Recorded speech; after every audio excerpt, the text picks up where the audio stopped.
গঙ্গাধরপুরে ছাত্র খুনের ঘটনায় গ্রেফতার দুই। লখনৌ থেকে রাজা মাহান্ত এবং শ্রীকান্ত মণ্ডল দুজনকে গ্রেপ্তার করেছে চণ্ডীতলা থানার পুলিশ। আপনারা জানেন যে সম্প্রতি বুধবার যে ঘটনা সামনে আসে, এই যে চণ্ডীতলা থানার গঙ্গাধরপুর সেখানকারই বাসিন্দা যার নাম আমরা জানতে পেরেছিলাম মৌসম বাঙ্গাল, সে বুধবার থেকে নিখোঁজ ছিল এবং তারপর তার পরিবার অভিযোগ করার পর পুলিশ তদন্ত নেমে গত বৃহস্পতিবার রাতে সবুজ দ্বীপের যে পদ্মপুকুর সেখান থেকে তার মৃতদেহ উদ্ধার করে এবং তার পরিবার তারপরে লিখিত অভিযোগ দায়ের করে, খুনের অভিযোগ দায়ের করে। তারপরে পুলিশ তদন্ত নামে এবং তারপর থেকেই যেমনটা আপনারা জানেন যাদের বিরুদ্ধে অভিযোগ উঠেছিল তিনজন, প্রবীর ঘাউ, পাশাপাশি রাজা মাহান্ত এবং শ্রীকান্ত মণ্ডল, এর তিনজনই পলাতক ছিল এবং যেমনটা জানতে পারছি আমরা গতকাল কিন্তু পুলিশ এদের মধ্যে থেকে দুজনকে ধরতে পেরেছে। তারা পুলিশ যেমনটা জানিয়েছে যে তাদের কাছে গোপন সূত্রে খবর ছিল যে এই তিনজন কিন্তু এই রাজ্য ছেড়ে তারা লখনৌ অর্থাৎ অন্য রাজ্যে পালানোর চেষ্টা করছে। তারপরেই কিন্তু ট্রেনের থেকে নামার সময় তাদেরকে পুলিশ ধরে ফেলে এবং আজকে লখনৌয়ের আদালতে তাদেরকে পেশ করা হচ্ছে। সেখান থেকে তাদেরকে পুলিশি হেফাজতে নিয়ে এসে এই রাজ্যে নিয়ে এসে চণ্ডীতলা থানার পুলিশ কেন তারা এই মৌসম বাঙ্গালকে খুন করলো, কি সেদিন ঘটেছিল, সমস্ত বিষয়টাই কিন্তু পুলিশ তারা জিজ্ঞাসাবাদ করার পর জানতে পারবে। পড়ে গেছে স্যার, জলে পড়ে গেছে। তোমরা করোনি? না, মৌমাছি তাড়া করেছিল। কি নাম? আমার নাম রাজা। রাজা ব্যাপারে আমি আর কি বলবো, আমি চাই যে যদি এর মধ্যে আরও কোনো চক্রান্তকারীরা থাকে, এর পেছনে যদি চক্র থাকে কোনো, সেইগুলোই অ্যারেস্ট হোক এবং পুরো চক্রটাকে ধরা হোক। পুলিশের এই যে ভূমিকা, এটা কিভাবে দেখছেন?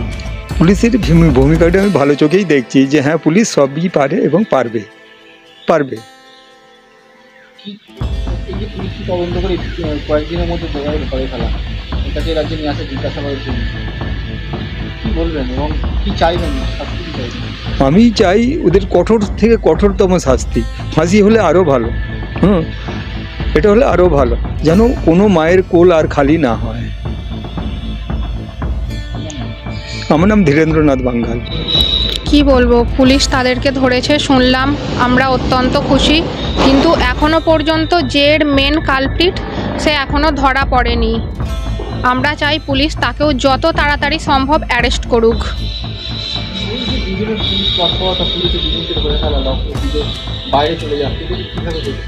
পুলিশ আমাদের সাথে অনেক কোঅপারেট করেছে এই কেসটায়। আমার ভাইয়ের জন্য পুলিশ অনেক কাজ করছে, কোঅপারেট করেছে।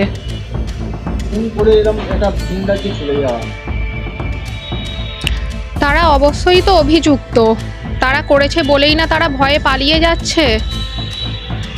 আপনার কি মনে হয় পুলিশের সাথে আর অনেক বড় একটা চক্রান্ত কাজ করছিল? হ্যাঁ, অবশ্যই থাকতে পারে, আরও চক্রান্ত, আরও এর পেছনে অনেক মাথা থাকতে পারে।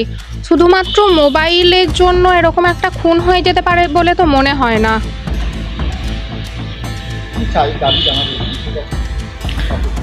আমি ওদের মৃত্যুদণ্ড চাই। আমার ভাইকে ওরা মেরে ফেলেছে, আমিও চাই ওদের ফাঁসি হোক, মৃত্যুদণ্ড হোক।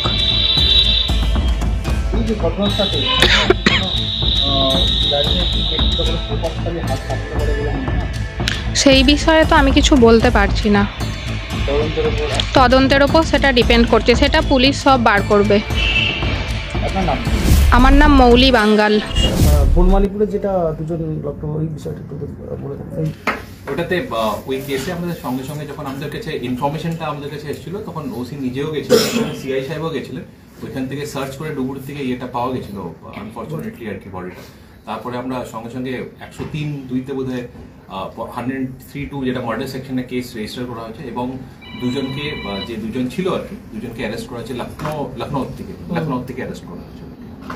এই ঘটনা তিনজনের নাম উঠে আসছিল, আমরা এটা দেখতে লাগবে, আমাদের এটা দেখতে লাগবে, কারণ কি এফআইআর যাদের নাম, তিনজনের নাম ছিল, এর মধ্যে দুজনকে ধরা হয়েছে, বাকি আমরা এটা দেখছি, তদন্ত চলছে আর কি। ওদেরকেও আমাদের পুলিশ কাস্টাডিতে নেওয়া।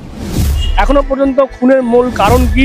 এই যে চুরি মোবাইল যাওয়া হয়, তারপর যে অভিযোগ করেছিল মৌসম বাঙ্গাল, তারপরই সেই ঘটনার প্রতিশোধ নিতেই কি এই তিনজন মিলে মৌসম বাঙ্গালকে খুন করেছে, নাকি এর পেছনে অন্য কোনো রহস্য রয়েছে? সেটা কিন্তু পুলিশ লখনৌ থেকে পুলিশি হেফাজত নিয়ে আসার পর এই দুজন যাকে এখনো পর্যন্ত গ্রেপ্তার করতে পেরেছে পুলিশ, রাজা মাহান্ত এবং শ্রীকান্ত মণ্ডল, তাদেরকে জিজ্ঞাসাবাদ করবে এবং তার পাশাপাশি মেন যে মনে করা হচ্ছিল যে অভিযুক্ত প্রবীর ঘাউ, সে কিন্তু এখনো পলাতক রয়েছে। তিনজনই যাচ্ছিল লখনৌ, কিন্তু তার মধ্যে থেকে দুজনকে ধরে ফেললেই কবির ঘাউ সেখান থেকে পালিয়ে যায়, তারও কিন্তু পুলিশ খোঁজ চালাচ্ছে। এখন দেখার এই ঘটনায় কী কারণে খুন করা হয়েছিল সেটা কিভাবে এই বিষয়টা পুলিশ জিজ্ঞাসাবাদ করার পর জানতে পারে। তবে এই যে ঘটনা, সেই ঘটনায় তার পরিবার আগে থাকতেই তারা দাবি করেছিল যে যারা এই ঘটনা ঘটিয়েছে তাদেরকে কঠোর থেকে কঠোর শাস্তি দিতে হবে। এবং আজকে যখন এই গ্রেপ্তারের খবর সামনে এসেছে, দুজনের গ্রেপ্তারি, তারপরে কিন্তু পরিবার দাবি করছে যাতে পুলিশ যথাযথ তদন্ত করে দোষীদেরকে কঠোর থেকে কঠোর শাস্তি দেয়, সেটাই কিন্তু দাবি করছে এই মৃতের পরিবার। আপনারা কি বলেন এই বিষয় নিয়ে অবশ্যই কমেন্ট করুন কমেন্ট বক্সে। এরকম আরও খবরকে নজর রাখবেন ডিএনএন বাংলায়। ডিএনএন বাংলা সবার মনে সবার ফোনে।